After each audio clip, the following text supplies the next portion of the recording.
ভারতে ছাত্র আন্দোলন টার্গেট করে মুসলিম তরুণদেরকে গ্রেফতার করছে মোদির পুলিশ। ভারতে চলমান ছাত্র যুব আন্দোলনের সমর্থনে কেবল একটি প্রতিবাদ কর্মসূচির পরিকল্পনা করার অপরাধে আসামের লখিমপুর জেলা থেকে ৩ মুসলিম তরুণকে গ্রেফতার করেছে পুলিশ।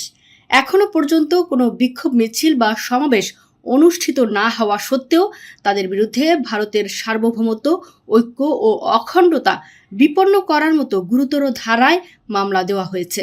গ্রেপ্তার হওয়া তরুণরা হলেন মঞ্জুর রহমান, আশরাফুল ইসলাম এবং আব্দুল কাশেম। তারা সবাই লখিমপুর জেলার লালুক থানার অন্তর্গত ইসলামপুর গ্রামের বাসিন্দা। সম্প্রতি শিক্ষা খাতে ভারতের অনিয়মের প্রতিবাদে এবং শিক্ষামন্ত্রী ধর্মেন্দ্র প্রধানের পদত্যাগের দাবিতে দেশজুড়ে ছড়িয়ে পড়া আন্দোলনকে সমর্থন জানাতে তারা একটি হোয়াটসঅ্যাপ গ্রুপ খুলেছিলেন। পরবর্তীতে একটি শান্তিপূর্ণ সমাবেশের অনুমতি চেয়ে তারা স্থানীয় লালুক থানায় আবেদনও করেন, কিন্তু পুলিশ তাদের সেই অনুমতি দেয়নি।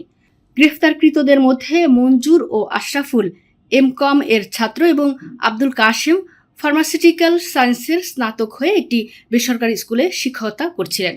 গ্রেফতারির ধরন ও পুলিশের ভূমিকা নিয়ে ক্ষোভ উগরে দিয়েছেন অভিযুক্তদের স্বজনেরা।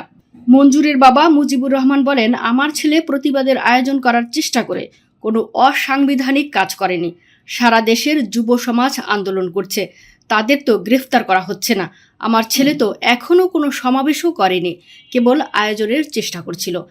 আশরাফুলের বাবা আইয়ুব আলী বলেন, অন্য কোনো সম্প্রদায়ের তরুণদের গ্রেফতার করা হচ্ছে না, কিন্তু আমরা মুসলিম আর সে কারণেই আমাদের টার্গেট করা হচ্ছে। কাশেমের বাবা নুরুল ইসলাম জানান, 22 জুলাই পুলিশ সাধারণ জিজ্ঞাসাবাদের জন্য তার ছেলেকে ডেকে পাঠায় এবং পরদিন সকালে ছেড়ে দেওয়ার কথা বলেও শেষ পর্যন্ত জেলে পাঠিয়ে দেয়।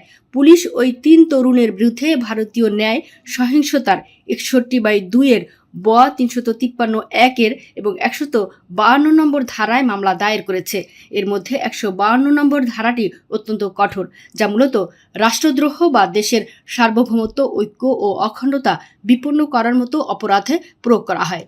লালুক থানার পুলিশ অভিযুক্তদের নিজেদের হেফাজতে নেওয়ার আবেদন জানালেও আদালত তা খারিজ করে দেয় এবং তাদের বিচার বিভাগীয় হেফাজতে পাঠানোর নির্দেশ দেয়।